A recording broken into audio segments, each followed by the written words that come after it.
ঢাকঢোল পিটিয়ে হিন্দোল থেকে রেজাউল শিক্ষক নেতার বিরুদ্ধে অনেক মারাত্মক অভিযোগ এনেছে পুলিশ, কিন্তু বাস্তবে আদালতের তথ্য প্রমাণ দিতে গিয়ে বারবার ব্যর্থ হয়েছে পুলিশ।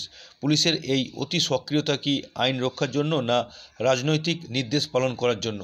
এ বিষয়ে দুপুর 1টা নাগাদ আজ বহরমপুর জেলা কংগ্রেস কার্যালয়ে অধীর রঞ্জন চৌধুরীকে প্রশ্ন করলে তিনি জানিয়েছেন, হিন্দোল মজুমদারের মতো প্রতিভাবানকে বাঙালি হিসেবে আমরা গর্ব করি। স্পেনের মতো দেশে গিয়ে সে গবেষণা করতে ব্যস্ত, তখন তাকে সন্ত্রাসবাদীদের মতো, টেররিস্টদের মতো আচরণ করে আফতাব আনসারি বিন লাদেনদের সঙ্গে তুলনা করে মুখ ঢেকে অপমান এবং তার মর্যাদা হানি করে তাকে কোর্টে তোলা হয়। তিনি আর কি জানিয়েছেন শুনে নেব তার মুখ থেকেই।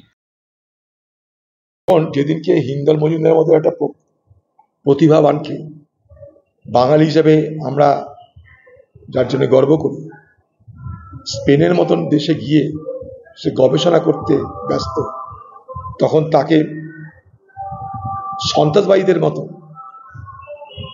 টেররিস্টদের মতো আচরণ করে আফতাব আনসারি বিন লাদেনদের সঙ্গে তুলনা করে মুখ ঢেকে অপমান এবং তার মর্যাদা হানি করে তাকে কোর্টে তোলা হলো। আমি সেদিন বলেছিলাম এই পুলিশ দুদিন পর কোর্টে লাজ্জুতো খাবে। আমার কথাটা আপনারা তো সেভাবে বলেননি, লাজ্জুতো খাবে বলেছিলাম। কোর্ট করুন, অন রেকর্ডে আছে আমার কথা, লাজ্জুতো খাবে পুলিশ কোর্টে আমি বলেছিলাম। প্রমাণ হলো কালকে যে কোর্টে লাজ্জুতো খেয়ে তাকে জামিন দিতে হলো। তো দিদির ইশারায় করছে। দেখুন, যে মন্ত্রীর উপরে আক্রমণ হচ্ছে স্পেন থেকে, বাপরে বাপ, সে মন্ত্রী কত না বাঘা মন্ত্রী কে জানে। তাকে স্পেন থেকে পরিকল্পনা হয়েছে তাকে মারার জন্য, দিদিকে মারার জন্য একবার ভেনেজুয়েলা থেকে পরিকল্পনা হয়েছিল। তৃণমূলের লোকদের মারার জন্য এদেশে কোনো পরিকল্পনা হচ্ছে না, সব বিদেশে পরিচালনা হচ্ছে।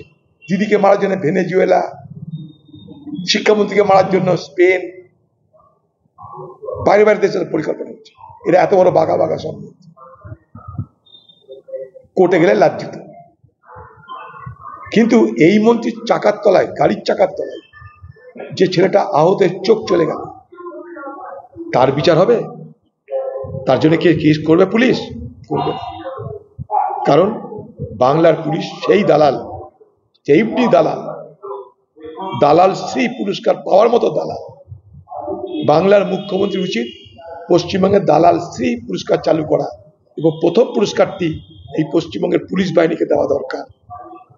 যারা হিন্দল মজুমদারের মতো, লজ্জা লাগা উচিত আমাদের, যখন আমাদের রাজ্যের ছেলেমেয়েরা মাথার ঘাম পায়ে ফেলে শিক্ষা অর্জন করতে চাইছে, যখন শিক্ষা ব্যবস্থাটা বাংলায় উঠে যাবার অবস্থা, তার মধ্যে ধ্রুবতারার মতো যারা জ্বলছে, তাদেরকেও আপনি আপনার রাজনীতির পাকে তাদেরকে ডুবিয়ে মারতে চাইছেন। এখনো পর্যন্ত বিচার ব্যবস্থা আছে, তাই তারা টিকে যাচ্ছে। এই বিচার ব্যবস্থাকে বাঁচিয়ে রাখা সকলের দরকার, এটুকু বলতে পারি।